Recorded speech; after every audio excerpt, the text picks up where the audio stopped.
సామెతలో 17వ అధ్యాయం 21వ వచనం నుంచి కదా, 20వ వచనంలో ఉంది, ఎవరి హృదయం అయితే వంకర మార్గంలో ఉండిద్దో అని అంటున్నాడు, వాళ్ళు వర్ధిల్లరు అని చెప్తా ఉన్నారు అన్నమాట. అంటే హృదయం వంకర మార్గంలో ఉండటం అని అంటే ఆ హృదయంలో వాక్యం లేకుండా ఉండటం అన్నమాట. అదే హృదయం ఉండాల్సిన రీతిగా ఉంటే, ఉండటం అంటే వాక్యాన్ని కలిగి ఉండటం. అంటే ఒక మనిషి హృదయం ఎలా ఉండాలంట? వాక్యం కలిగే ఉండాలి. అంటే మనం సైన్స్లో చూపించినట్టుగా హార్ట్ బొమ్మ గీయండి అని అంటే ఏమనుకున్నాం? హార్ట్ బొమ్మ గీసి దాంట్లో దేవుని వాక్యం రాయాలన్నమాట. అదే మనిషి హృదయం అన్నమాట. హృదయం లేకుండా, అంటే దేవుని వాక్యం లేకుండా మనం హృదయాన్ని గీసామనుకోండి, అది ఏమైంది? అది తప్పుగా మనం గీసినట్టు. అవునా? వాక్యం చదివిస్తూ ఉందన్నమాట ఆ మాట. మనిషి హృదయం అంట దేవుని వాక్యం కలిగే ఉండాలి. అలా ఉన్నట్లయితేనే ఆ మనిషి చక్కగా మంచి మార్గాన నడుస్తాడు, నడవలసిన త్రోవలోనే నడుస్తాడు.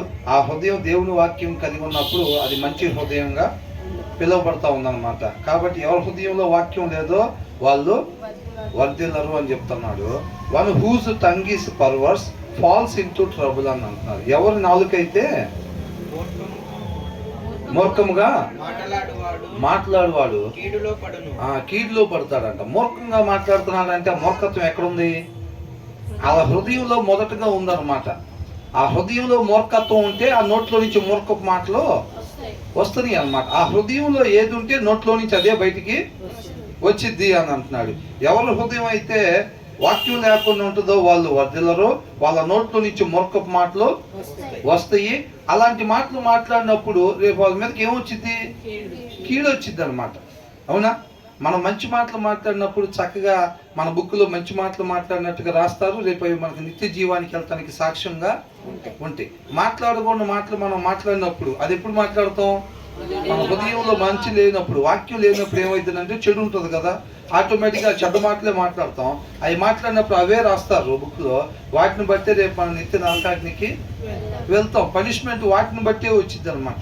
ఆ చెడ్డ మాటలు మాట్లాడినందుకే రేపు మనకు పనిష్మెంట్ వచ్చింది. ఆ చెడ్డ మాటలు ఎందుకు మాట్లాడాము అంటే మన హృదయంలో ఆ చెడు ఉంది, మంచి లేదనమాట. అంటే వాక్యం లేకపోవటం వల్ల మన నోట్లో నుంచి వచ్చిన మాటలు, కేవలం నోట్లో నుంచి వచ్చే మాటలే అలా రావండి, కంటిలో నుంచి వచ్చే చూపు కూడా సరిగ్గా ఉండదు, మన అవయవాల్లో నుంచి వచ్చే ప్రవర్తన కూడా సరిగ్గా ఉండదు అనమాట. ఎప్పుడు హృదయంలో వాక్యం లేకపోతే గనక ఏది ఉండాల్సిన రీతిగా ఉండదు అనమాట. కాబట్టి వీటన్నిటికీ మూలం హృదయంలో వాక్యము, దేవుని మాట. సృష్టికర్త యొక్క మాటతోనే సృష్టి నడవాలి, అది విధానం. అర్థమవుతుందండి? సృష్టికర్తతో సంబంధం లేకుండా, ఆయన ఆజ్ఞ లేకుండా, ఆయన ఏమి చెప్పకుండా మనం ఏదో ఒకటి చేయటానికి వీలు లేదు. ఆయన ఏదైతే చెప్తా ఉంటాడో దాని ప్రకారంగా. మనం అనుకున్నాం కదా, ఒక రిమోట్ కార్కి ఆ రిమోట్కి ఉండేది, అవునా? దాన్ని తయారు చేసిన ఆయన ఎటు ఆపరేట్ చేస్తుంటే అది అటు మాత్రమే మూవ్ అవ్వాలి. అలా కాకుండా దాని ఇష్టం వచ్చినట్టుగా ఈయన ఆపరేట్ చేయకుండానే అది మూవ్ అయిందనుకో, అది హ్యాంగ్ అయిపోయినట్టు. అంతే కదా? మనం కూడా ఏంటంటే ఆయన ఆదేశానుసారముగా, ఆయన ఆదేశం అంటే ఆయన మాట, వాక్యం ఏదైతే చెప్తున్నాడో దాని ప్రకారంగా మాత్రమే మనం ఉండాలి. వాక్యాన్ని ఎప్పుడైతే మనం చదువుకుంటామో పరిశుద్ధాత్మ దేవుడు మనం ఎలాగ నడవాలి ఏంటి అనేది మొత్తం మనకి గైడెన్స్ ఇచ్చి నడిపిస్తూ ఉంటాడు. ఆ ఆశ ఉండాలన్నమాట, ఆ ఇంటెన్షన్ ఉండాలి. ఎప్పుడైనా ఎంత మంచి రిసోర్స్ ఉన్నా సరే ఆ ఇంటెన్షన్ మనకు లేకపోతే వృధానే. అవునా? ఆశ ఉండాలన్నమాట. ఇది జీవగ్రంథం, ఇది ఖచ్చితంగా నాకు జీవాన్ని ఇచ్చిద్ది, నేను పోగొట్టుకున్న జీవాన్ని ఇది నాకు ఇచ్చిద్ది అనే ఆశ, ఇది నేను పొందుకోవాలి ఎట్లయితే అని ఆ ఇంటెన్షన్ మనలో లేకపోతే అనమాట, దప్పిగొన్న తత్వం లేకపోతే ఆయన మన దాహాన్ని తీర్చడు అనమాట. అర్థమవుతుందండి? ఆ ఆశ ఉండదన్నమాట. ఆయన మాట మన హృదయంలో తీసుకొని దాన్ని నెరవేర్చాలి అనే ఆశ ప్రతి క్షణం కూడా మన జీవితంలో ఉండాలి. అలా ఉంటా ఉంటేనే ఆయన తృప్తిపరుస్తూ ఉంటాడు. మనం ఆయన చిత్తాన్ని నెరవేర్చుకుంటా, మనం ఏ పని కోసం వచ్చామో ఆ పని నిమిత్తం మనం జీవించేవారుగా ఉంటాము. క్రీస్తు వల్లే ఆయన్ని మహింపరిచేవారుగా ఉంటాము. తర్వాత ఏమంటున్నారు? బుద్ధిహీనుని కనిన వానికి వ్యసనము కలుగును, తెలివిలేని వాని తండ్రికి సంతోషము లేదు. ఇక్కడ ఏమంటున్నారంటే to have a pool for a child brings grief అని అంటున్నాడు. To have a pool for a child అని అంటున్నాడు. ఒక కుమారుడు కానీ ఒక కుమార్తెను కానీ మనం కలిగి ఉన్నట్లయితే కనుక ఇటు చూడాలి, ఒక కుమారుని కానీ ఒక కుమార్తెను కానీ మనం కలిగి ఉన్నట్లయితే అది ఎవరంట? వాళ్ళు ఒకవేళ ఫూల్ అయితే, మూర్ఖులైతే గనక ఆ కుమారుడు ఎవరంట? మూర్ఖపు కుమారుడు. ఆ కుమార్తె ఎవరంట? మూర్ఖపు కుమార్తె అయ్యుంటే గనక అని అంటే ఒక మాటలో చెప్పాలంటే హృదయంలో వాక్యం లేని పిల్లలైతే గనక ఆ తండ్రికి ఏముండిద్దంట? సంతోషం లేదు. గ్రీఫ్ అని అంటే దుఃఖమేనమాట. ఆ తండ్రికి ఏంటంట? దుఃఖమే. హృదయంలో వాక్యం లేని కుమారుడు కావచ్చు, కుమార్తె కానీ ఉన్నట్లయితే కనుక ఇక ఆ తండ్రికి సంతోషం అనేది లేదు. కేవలం దుఃఖం మాత్రమే మిగిలిద్ది. ఇవాళ మనందరినీ మన సృష్టికర్త తయారు చేసుకున్నాడు మనల్ని, అవునా? తయారు చేసుకొని ఆయన మాటను మనకి ఇచ్చాడు. ఇచ్చినప్పుడు మనం ఏం చేస్తాం? దాన్ని జాగ్రత్తగా 2 చేతులతో తీసుకొని ఇలా అనుకొని జాగ్రత్తగా అల్మర్లో పెడతాం. నువ్వు అక్కడ ఉండు, నేను దీంట్లో నుంచి వచ్చే చెడు ప్రకారంగా నేను నడుచుకుంటా పోతా ఉంటా. మంగళవారం వచ్చినప్పుడు నేను జాగ్రత్తగా తీసుకొని, పరిశుద్ధ గ్రంథం కాబట్టి ఆ రోజుల్లో మనసాన్ని ఎట్లా తీసుకెళ్లారో జాగ్రత్తగా నిన్ను అట్లా తీసుకొని వెళ్ళి ఫెలోషిప్లో నిన్ను జాగ్రత్తగా అక్కడ పెట్టి, పాస్టర్ గారు చెప్పినప్పుడు ఒక 2-3 వచనాలు తీసి మళ్ళీ జిప్పేసేసి జాగ్రత్తగా నిన్ను తీసుకొచ్చి అక్కడ మనసం పెట్టినట్టు పెడతాను. అర్థమవుతుందండి? మరి నడుచుకునేది అట్లా దానికే నచ్చింది, ఆ దానికే నచ్చింది. నన్ను భుజించేవాడంటే ఎప్పుడు కూడా ఆకలి కొనుడు అని అంటున్నాడు. దాన్ని జాగ్రత్తగా చూసుకుని వచ్చి జాగ్రత్తగా అక్కడ పెట్టే దానికోసం కాదని ఇచ్చింది. దాన్ని మనం ఏం చేయాలి? ధ్యానించాలన్నమాట. ఒక పెట్రోల్ కార్లో పెట్రోల్ పోసి వాడుకున్నట్టుగా, డీజిల్ కార్లో డీజిల్ పోసి వాడుకున్నట్టుగా ఒక మనిషిని సృష్టికర్త యొక్క వాక్కు ద్వారా మాత్రమే నడిచేటట్టుగా, దానికైనా కదా, దానికోసమే దేవుడు సృష్టించింది. ఆయన ఏ కార్యాలు అయితే చేయాలని చెప్పి మనం సృష్టించాడో అది ఆయనకే తెలుసు. కాబట్టి అడ్రస్ అది స్టీరింగ్, మనిషికి స్టీరింగ్ ప్లేస్ ఏది? డ్రైవింగ్ సీట్ ఏది? హృదయం అన్నమాట. కాబట్టి ఆ వాక్యాన్ని మనం ధ్యానించినప్పుడు అది నా వల్ల కాదు, అది నా వల్ల అయ్యే పని కాదు. మరణం దగ్గర నుంచి జీవం వైపుకి నడిపించడానికి నేను ఎందుకోసం జన్మించానో నాకు తెలియదు, మా అమ్మకు తెలియదు, మా నాన్నకు తెలియదు. జన్మింపు చేసిన నీకే తెలుసు. కాబట్టి నువ్వు మాత్రమే కరెక్ట్గా నేను దేనికోసం పుట్టానో నువ్వు ఆ ఉద్దేశ ప్రకారం నువ్వే నడపగలుగుతావు. అడ్రస్ తెలిసింది నీకు ఒక్కడికే. కాబట్టి డ్రైవింగ్ సీట్లో ఆయనకి అప్పగించటం. ఎప్పుడు అప్పగిస్తామంటే ఇది నా వల్ల కాదని పూర్తిగా ఒప్పుకున్నప్పుడు. నా వల్ల కాదని పూర్తిగా ఒప్పుకున్నప్పుడు ఏం చేస్తారంటే బైబుల్ తీయకుండా వాళ్ళు ఉండలేరు.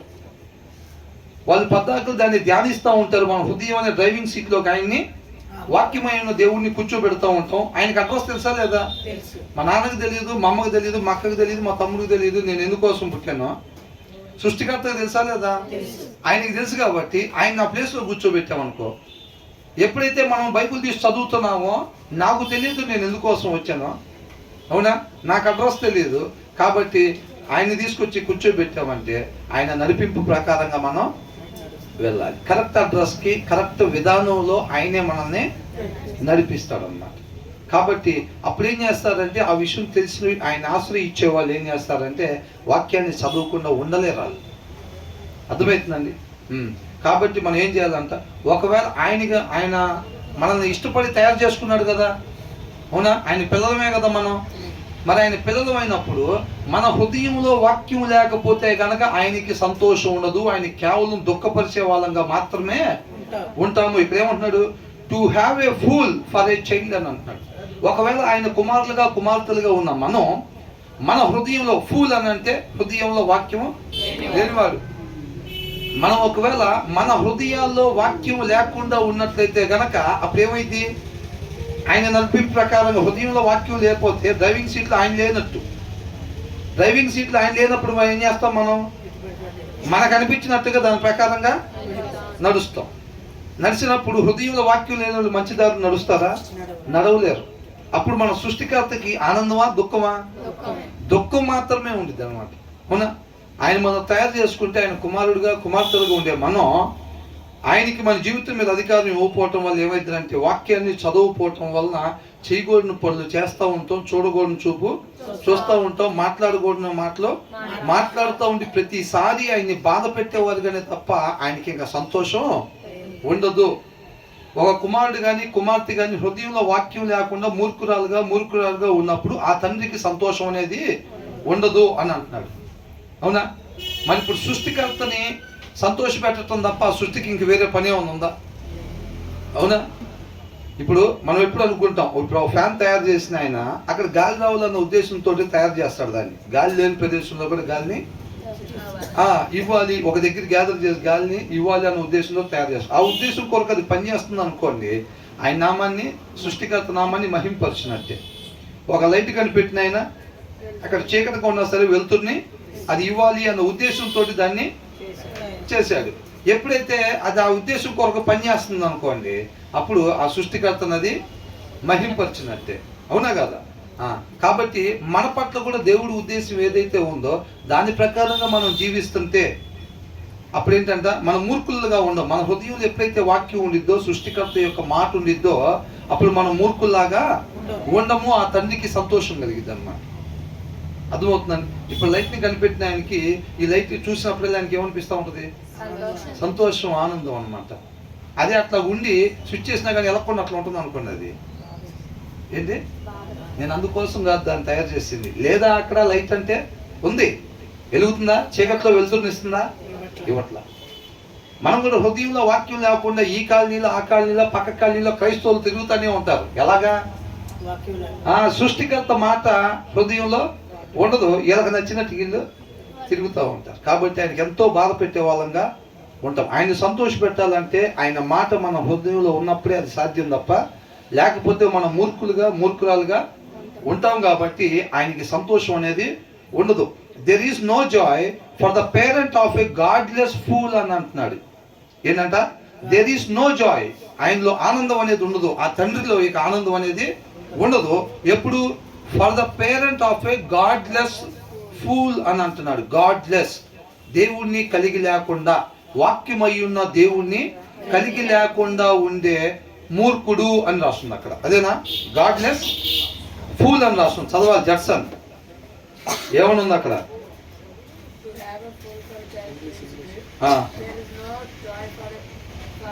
There is no joy for the parent. ఆయనకి ఆనందం సంతోషం అనేది ఇక ఉండదు.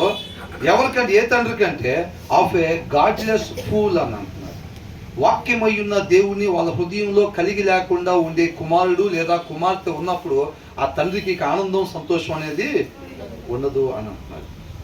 అర్థమవుతుందండి? మనం వాక్యం చదవకుండా మనం జీవించే ప్రతి క్షణం కూడా దేవుని కేవలం దుఃఖపెట్టేవారుగానే ఉంటాం తప్ప ఏమాత్రం సంతోష పెట్టేవారంగా ఉండకూడదు, ఉండవు అన్నమాట. ఇప్పుడు వాక్యాన్ని మనం చదవకుండా నేను యేసుని సంతోష పెట్టాలి, తండ్రిని సంతోష పెట్టాలి అని చెప్పి ఆశపడతా కలవరిస్తూ ఉంటే ఆ కలవరింపు ఏమైంది?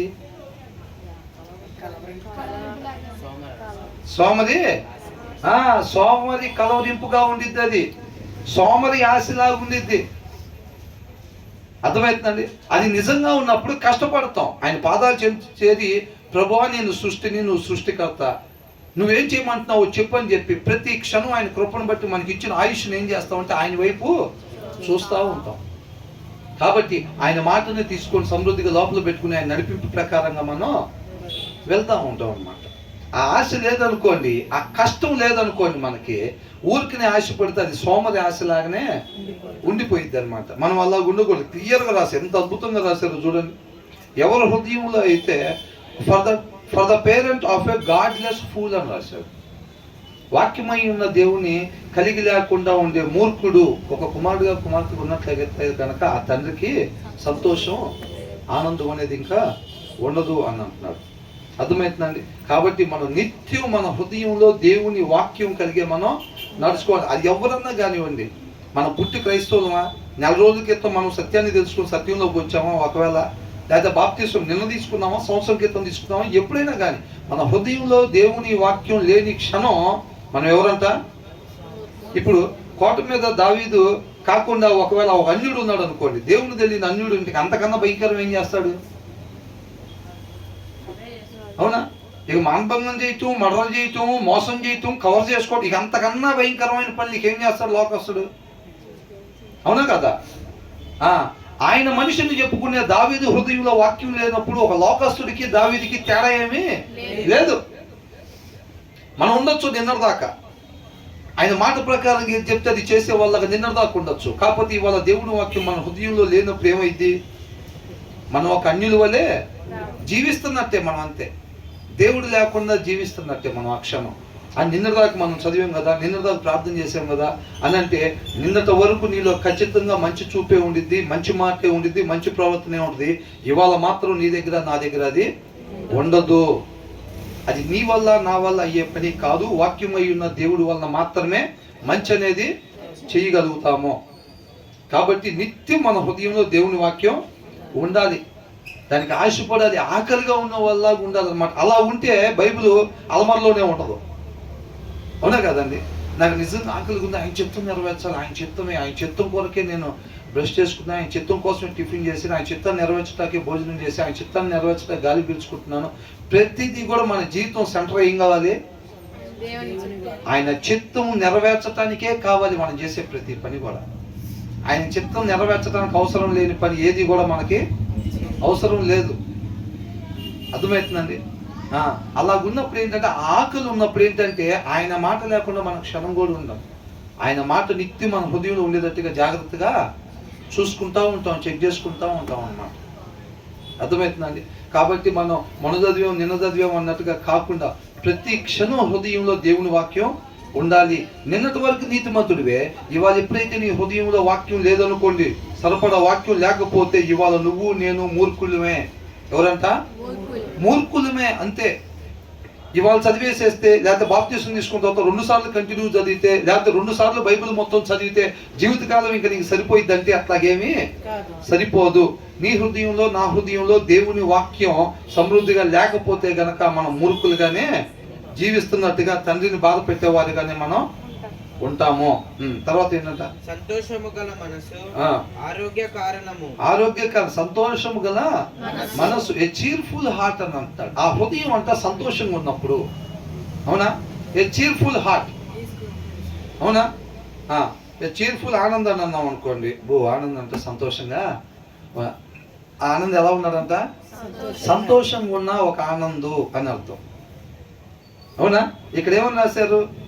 చీర్ఫుల్ హార్ట్ అంటే అది సంతోషంగా, అంటే ఎప్పుడు ఉండాల్సిన రీతిగా ఉన్నప్పుడు, హృదయంలో దేవుని వాక్యం కలిగి ఉన్నప్పుడే హృదయం మంచిగా ఉన్నట్టు. కాబట్టి ఇక్కడ చీర్ఫుల్ హార్ట్ అని మనం చదవగానే మనకి క్లియర్గా ఏమర్థం అయిపోయిందంటే, ఆ హృదయంలో దేవుని వాక్యం ఉంది.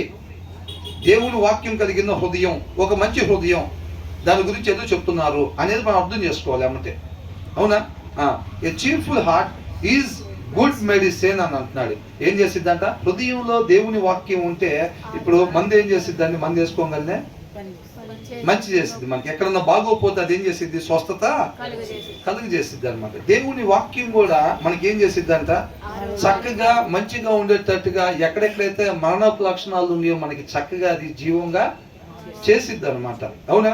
అది మనకు మాత్రమే కాదండి, మనం మాట్లాడినప్పుడు అవతల వాళ్ళకు కూడా ఎలా పనిచేసిద్ది? అది చక్కటి మెడిసిన్ లాగా పనిచేసిద్ది. వాళ్ళు ఎందుకు ఇంక జీవితం అసలు ఇట్లాగైపోయింది ఏంటని అనుకొని, లేకపోతే కొన్ని బంధాలు ఇంకొద్దులే, ఇంక వాళ్ళతో చాలా విసిగిపోయా నేను అని అనుకున్నప్పుడు, కొన్ని డెసిషన్స్ తీసుకునేటప్పుడు, అలాంటప్పుడు ఒక నీతిమంతుడు హృదయంలో వాక్యాన్ని కలిగి దాన్ని అనుసరించేవాడు ఆ ప్రదేశానికి వెళ్ళినప్పుడు తన హృదయంలో మంచి ఉన్న దేవుని వాక్యం ఉంది కాబట్టి ఆ నోరు తెలిసి ఆ మంచి మాటలే వాళ్ళ దగ్గర పలుకుతాడు. పలికినప్పుడు ఏమైందంటే అవి కట్టుకునిద్ది అన్నమాట. ఏమైంది?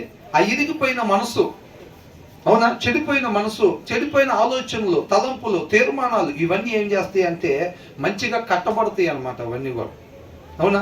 ఒకరు వెళ్ళి వచ్చి మాట్లాడి వెళ్ళిన తర్వాత అలాంటి నీతిమంతుడు హృదయంలో సమృద్ధిగా దేవుని వాక్యం కలిగిన వాళ్ళు ఒకరి దగ్గరికి వెళ్ళి కొంత సమయం మాట్లాడి వెళ్ళినప్పుడు వాళ్ళ చూపు ద్వారా, వాళ్ళ ప్రవర్తన ద్వారా, వాళ్ళ మాట ద్వారా ఏం చేస్తారంట? ఆ జీవితాన్ని కట్టేవారుగా ఉంటారు. చక్కటి మెడిసిన్ లాగా పనిచేస్తారన్నమాట.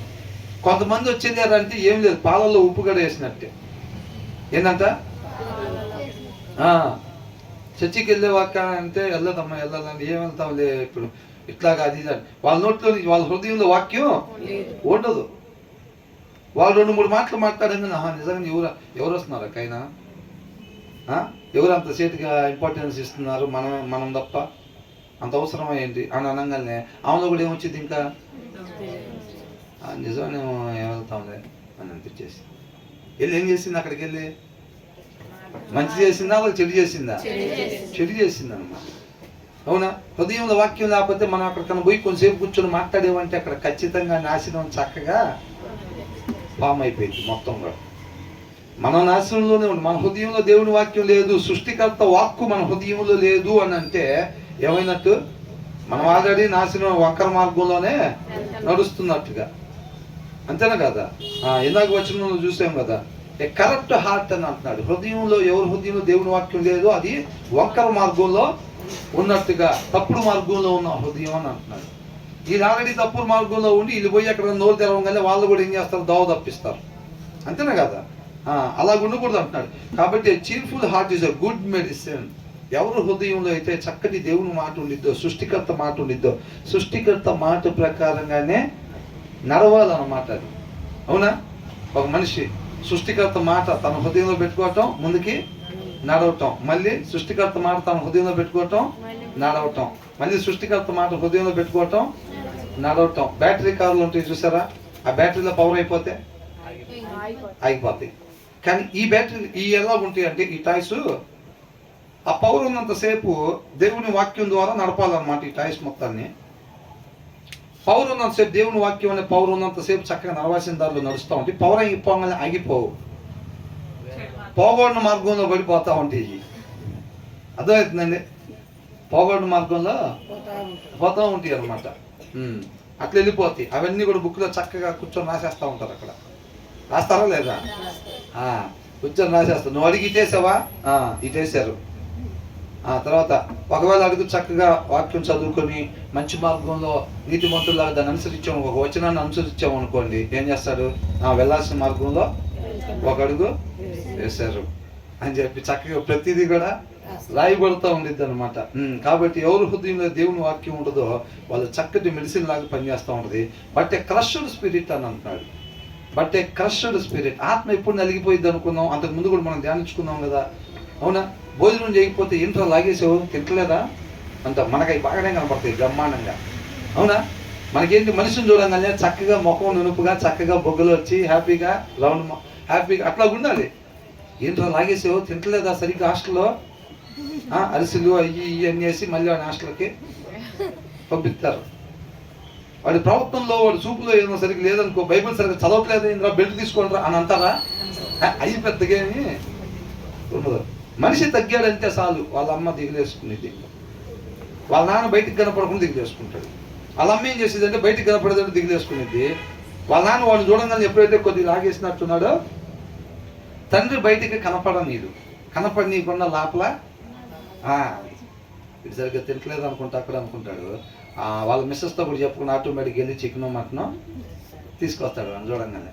తండ్రి ఏంటంటే తల్లి వ్యక్తపరిచిద్ది, తండ్రి తొందరగా వ్యక్తపరచడు. కానీ అట్లా అని చెప్పి ఆ లోపల ఏం రోబోట్ ఏం కాదు, అక్కడ కూడా ఫీలింగ్స్ నడుస్తాయి.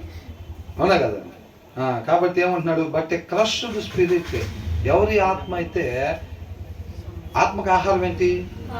వాక్యం అన్నమాట. ఆ వాక్యం ఎప్పుడైతే మనం పెట్టకుండా ఉంటాం, ఇందాక ఫస్ట్ ఏం చూసాం? ఏ చీర్ఫుల్ హార్ట్ అంటున్నాడు, ఇది గుడ్ మెడిసిన్ అంట. అవునా? ఇది ఏం చేస్తారు? ఆ హృదయానికి చక్కగా వాక్యాన్ని పెట్టిన వాళ్ళు అనమాట. వాళ్ళకి మంచి మెడిసిన్ లాగా పనిచేస్తారు. వాళ్ళకి వాళ్ళ ఆత్మకు స్వస్థత కలుగుతూ ఉండిద్ది, చక్కగా పోవాల్సిన మార్గంలో పోతూ ఉంటారు. అవతల వాళ్ళు కూడా మంచిగా మెడిసిన్ లాగా పనిచేస్తారు. ఇక్కడ రెండో రకం ఏంటంటే బట్ ఏ క్రష్డ్ స్పిరిట్ అని అంటున్నాడు. అంటే దేవుని వాక్యం చదవని వాళ్ళు ఆత్మ ఎలా ఉంటుందంట? నలిగిపోయినట్టుగా, అదే లాగేసినట్టుగా ఉండిద్ది అనమాట. సరిగ్గా ఆహారం లేకపోతే ఆత్మకి ఏమైంది? లాగేసినట్టుగా ఉండిద్ది. అలా ఉండేదంట డ్రైస్ ఆఫ్ ద బోన్స్ అని అంటున్నాడు. ఇవాళ నేను ఇలా నిలబడి ఉన్నాను అని అంటే ఎలా నిలబడ్డా? నా ఎముకలు చక్కగా పుష్టిగా ఉండబట్టి ఒక మనిషి నుంచుంటాడు, కూర్చుంటాడు, నడుస్తాడు, ఇవన్నీ కూడా. అవునా? ఆ ఎముకలు సరిగ్గా లేవు అనుకోండి, సత్తువు లేదనుకోండి, కొంతమంది ఉండిపోతారు, ఇట్లాగా వంగిపోయి నడుచుకుంటూ వెళ్ళిపోతూ ఉంటారు పెద్ద వయసు వచ్చేసరికి. కొంతమంది లేకపోలేరు అసలు. ఏంటంటే ఎముకలు చచ్చిపడిపోయినాయి అని అంటారు. అవునా? ఆ ఎముకలు చచ్చిపడిపోతే ఇంక బాడీ లేచిద్దా? మరి ఇక్కడ ఏం చేసిద్దంట? ఎవరి హృదయంలో అయితే వాక్యం ఉన్నదో ఆ ఆత్మ ఏమైతే డ్రై అయిపోయి ఎండిపోతూ ఉంటుంది. ఇప్పుడు మనం చక్కటి ఫ్రూట్ ఒక దగ్గర పెట్టి టేబుల్ మీద దాన్ని రోజు రోజుకి గమనిస్తున్నాం అనుకోండి, తినకుండా అది ఏమైంది? తాజా పండ్లు మనం జాగ్రత్తగా తెచ్చుకుంటాం కదా, తాజా పండ్లు తెచ్చి డైనింగ్ టేబుల్ మీద పెట్టుకున్నాం. కానీ తినేది ఎప్పుడు? చాలా మంది చేస్తారు అట్లా. అది తినేసరికి వాడిపోయి అది ఖచ్చితంగా 4 పాడైపోయింది. ఇంకా సాయంత్రం అది తెచ్చి 4 రోజులు అయింది, అప్పుడు తినరు. అది ఖచ్చితంగా ఇంక 4 గంటల కదా పాడైపోయింది, టైం ఆల్రెడీ 2 అయింది ఇంకా అని చెప్పి ఎంతో కష్టపడి ఆ దానిమ్మకాయలు ఒలుచుకోవటానికి కూడా చాలా బతుకుపోయింది. ఆల్రెడీ ముడుచుకుపోయి చిన్నగా ఇట్లా అయిపోయింది. అప్పుడు చాకు కూడా తీసుకొచ్చి చిన్నగా దాన్ని తొక్క తీసి పాడేని సగం బయటపడేసి మిగతా వాటిని లోపల పడేసి తర్వాత రోజు కడుపులో నిప్పని ఎప్పుడు తినాలి దాన్ని, అవునా? అదేమైంది, అది చిన్న చిన్నగా జీవాన్ని కోల్పోతా ఉండిద్ది. ఆత్మ కూడా ఏం చేస్తారు, 4 రోజులేగా అయింది, చదువుదాం, కంపల్సరీ రేపు చదువుదాం అంటాం.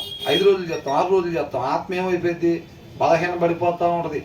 ఇదేం ఊర కూర్చునేది కాదు, శరీరంతో రోజు ఫైటింగ్ ఉంటుంది. ఉండిద్దా లేదా, నిత్య పోరాటం ఉండిద్దా రెండింటికి. దానికేమో కమ్మగా అడిపోయినప్పుడు బ్రదర్ వాళ్ళ ఇంటికాడ చికెను, ఇటుకోగానే ఇంకో దగ్గర చికెన్ గారెలు, మళ్ళీ ఏమో క్రిస్మస్కి బిర్యానీ, ఇవన్నీ పెడతా శరీరానికి మాత్రం బాగానే ఉంటుంది. ఇదేమో ఆత్మను ఏం చేస్తూ ఉంటుంది, పిడిగుద్దులు గుద్దుతూ ఉండిద్ది పరిస్థితిని బట్టి, అవునా? బలం ఉంటుంది కాబట్టి నాకు అది కావాలి ఇది కావాలి, అట్లా కుదరదు ఇట్లా కుదరదు అంటూ ఉంటుంది. ఆత్మ ఏమైపోయింది, 4 రోజులేగా నా పక్కన నుండి వాడిని అడిగే, ఇందాక చర్చికి పోయినప్పుడు వాడు 15 రోజులు నుంచి చదవట్లేదంట, ఏం ప్రాబ్లం లేదని అనుకుంటాడు, అవునా? కాబట్టి చదువుదాం అనుకుంటాడు. ఆత్మ బలహీనం అయిపోయింది. ప్రతిసారి శరీరం ఏది డిమాండ్ చేస్తుంటే దాన్నే చేసుకుంటూ పోతా ఉంటాడు. అడిగామనుకోండి, క్రైస్తవుడు కాబట్టి ఏం చెబుతాడు, ఆయన ఆత్మ కనుక మేము ఆయన ఆరాధించే వాళ్ళు ఆత్మతో సత్యంతో ఆరాధించాలి, మేము ఆత్మానుసారంగానే ఉంటాం, మేము ఎప్పుడు పెట్టిన అది ఇదని డైలాగులు మాత్రం బ్రహ్మాండంగా చెబుతాడు. ఆత్మకు ఆహారం పెట్టకపోతే అది ఎట్లుండిద్ది అంట, అది ఎముకలకి ఎండిపోయిన ఎముకలు నట్టుకుంటే అది స్ట్రాంగ్గా నిలబడిద్ది. ఆత్మ రా శరీరం చూసుకుందాం అనిద్దా, ఏం లేదు, ఒక్కటి ఏంగా డబ్బేళ్ళని పడిపోయి, అవునా కదా? బక్కబలిసినోడు ఒకడు ఉన్నాడు అనుకోండి, బలం గల్లవాడు ఒక టీయంగా ఏంట్రా నువ్వు అంటున్నావు అని ఒక టీయంగా ఏమైంది, వాడి కింద పడి మళ్ళీ లేకూడదు పడిపోయి అట్లా ఈ ఛార్జింగ్ చాప్లిన్ చూసారా, ఒక టీయంగా పడిపోయి మళ్ళీ అమ్మటే లెగుతూ ఉంటాడు స్టాండ్ లాగా, మళ్ళీ ఇంకో టీయంగా అలాగా.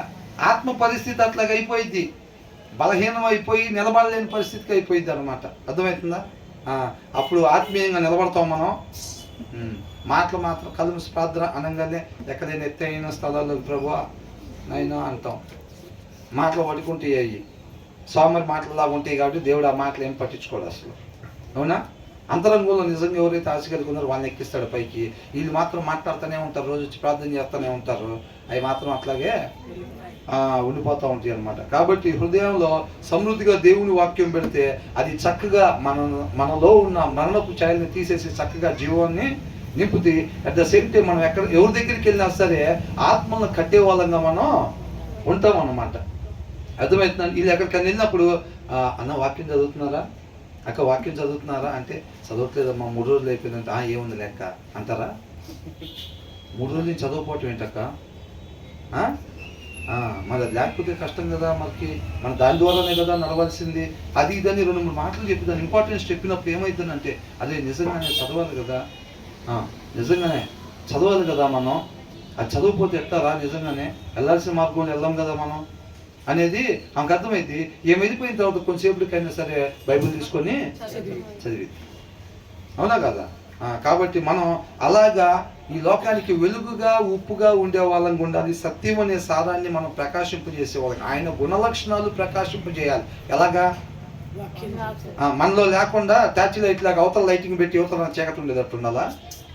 అది అట్లా జరగదు. మనలో ఏదైతే ఉంటుందో అదే మనం ప్రకాశింపజేస్తాం అన్నమాట.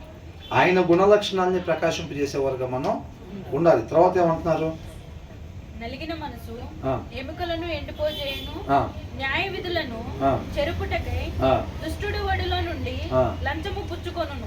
ఏంటంట ద విక్డ్ యాక్సెప్ట్ బ్రైబ్స్ అన్న. ద విక్డ్ అనగానే మనకు అర్థమైపోయింది ఇక్కడ ఒక మాట ఏంటంట, హృదయంలో వాక్యం లేనివాడు, అవునా? విక్డ్ మూర్ఖుడు, దుర్మార్గుడు, అవివేకి, భక్తిహీనుడు, బుద్ధిహీనుడు, ఇవన్నీ కూడా అన్నమాట. దాన్ని ఒక్క మాటలో చెప్పాలంటే ఏముంటుందంటే హృదయంలో వాక్యం లేనివాడు. The wicked accept bribes in secret అని అంటున్నాడు.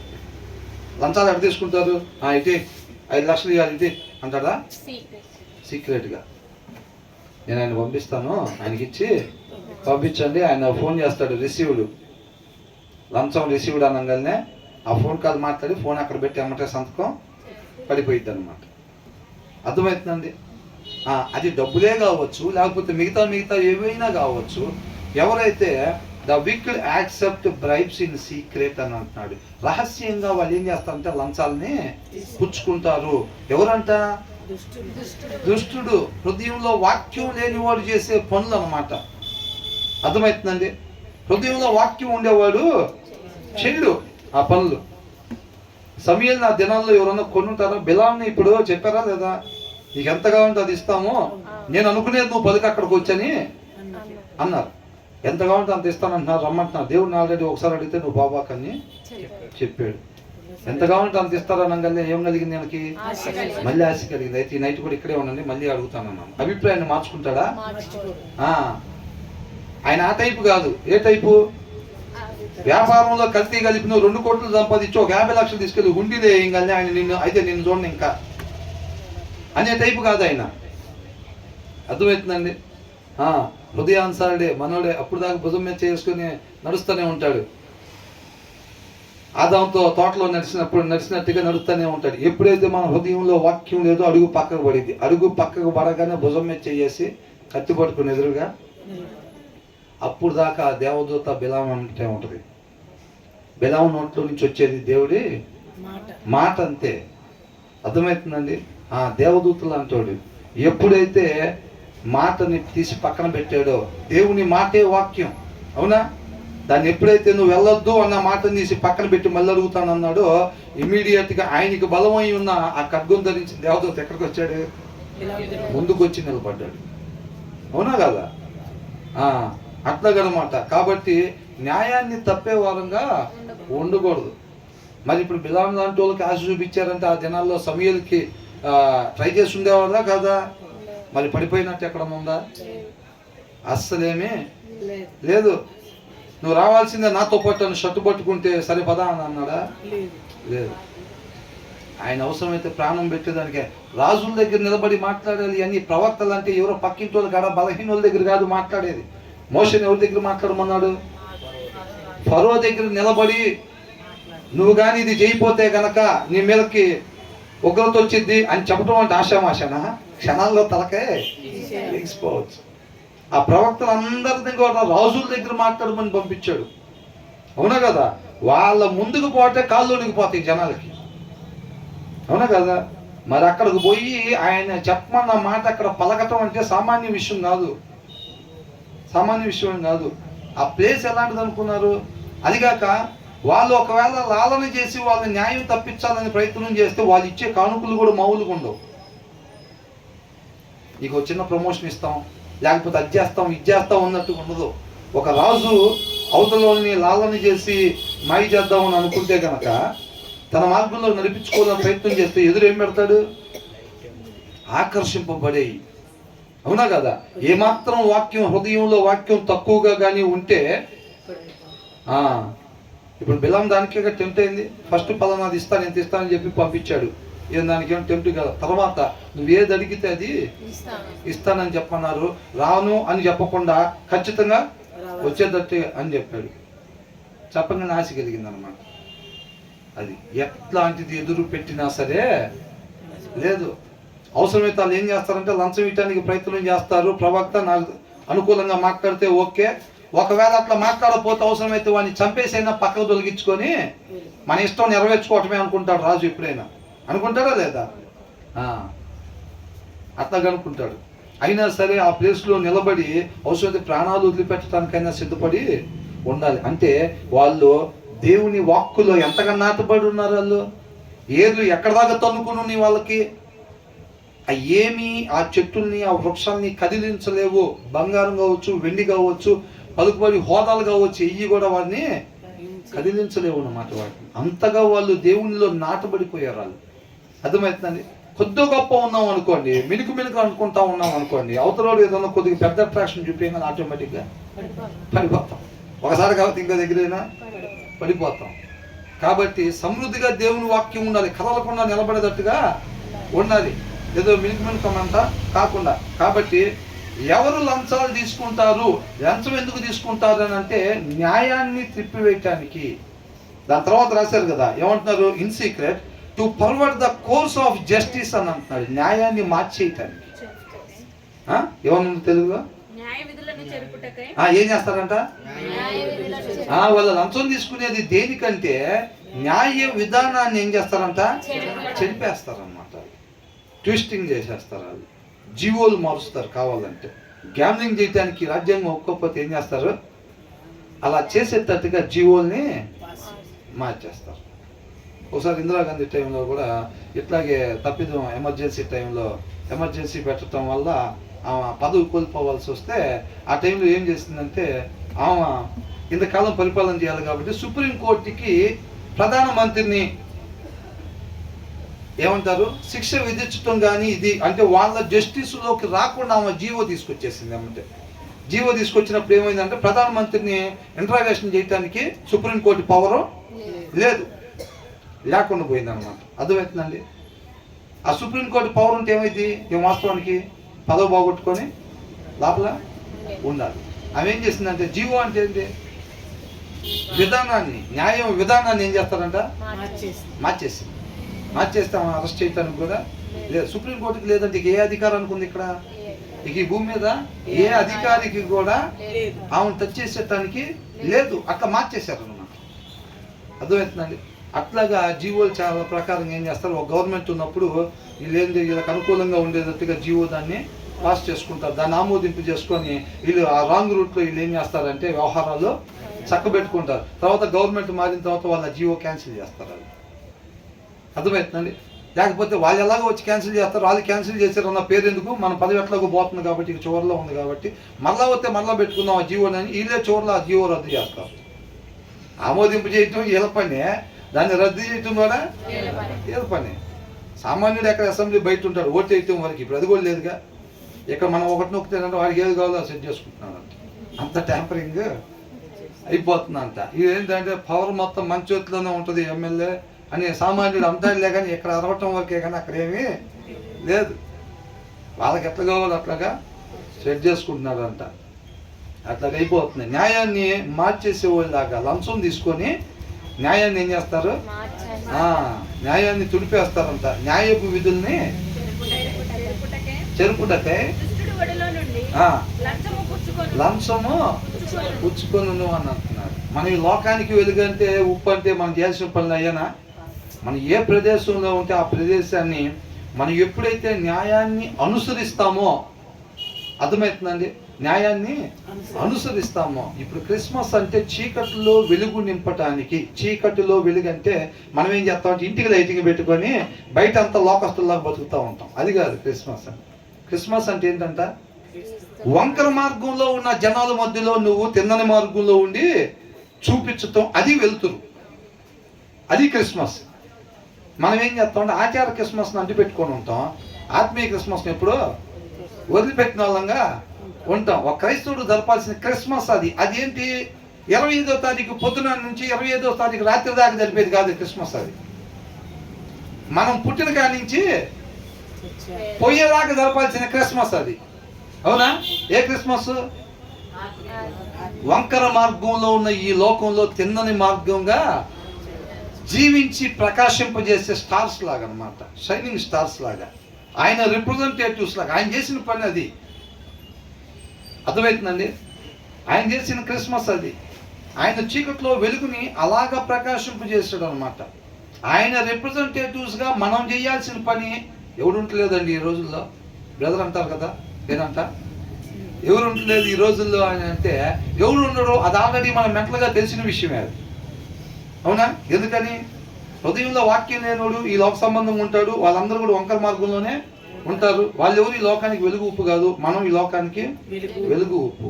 కాబట్టి నేను తిన్న మార్గంలో, న్యాయ మార్గంలో, నీతి మార్గంలో, ధర్మం మార్గంలో, అర్థమవుతుంది, అలాగా ఉంటా మనం ఆ చీకటిలో వెలుతురు. చీకటి అని అంటే ఉండకూడని విధానము, జీవిత విధానాల మధ్యలో ఉండాల్సిన రీతిగా జీవిత విధానం మనల్ని జీవిస్తా ఆ వెలుగుని ప్రకాశింపజేస్తా ఉండాలి. ఇది ఎప్పుడు దాకా లైట్ వేసి ఉంచితే రేపు మార్నింగ్ తెల్లారి దాకా దాని పని అది. మనం కూడా పుట్టిన దగ్గర నుంచి ఇక చాలు అని దేవుడు మనకి పిలుపునిచ్చిన దాకా మనం కూడా ఏం చేయాలి? వెలుగుని. వంకరొంకరుగా మాట్లాడే ఈ రోజుల్లో చక్కగా 10 మంది స్త్రీల్లో ఈ ఒక లోకస్తుడు ఉన్నాడు అనుకోండి, పురుషుడు ఎలాగుంటాడో అలా కాకుండా అదే 10 మందిలో మనం ఉండాల్సిన రీతిగా ఉండటం వలన, చక్కగా ఉండటం వలన మనం అక్కడ సత్యాన్ని ప్రకాశింపజేస్తున్నాం. అర్థమవుతుందండి? అట్లాగా ప్రతి ప్రదేశంలో మన ఇంటి దగ్గర ఉన్న, ఆఫీస్లో ఉన్న, ఇంకొక దగ్గర ఉన్న ఏం చేయాలంట? ఈ తప్పుడు ఆలోచనలు, తప్పుడు విధానాలు మధ్యలో మనం ఉండాల్సిన మనిషి ఉండాల్సిన విధానాన్ని ఆ క్రీస్తు ఏ రీతిగా కనపరిచాడో ఆయన ఏ పాపం కూడా లేదు. అవునా కదా? అలాగా. కాబట్టి మనం కూడా ఆయన వల్లే జీవించి చీకట్లో వెలుగుగా, అది వెలుగు ఉప్పు అని అంటే, అవునా కదా?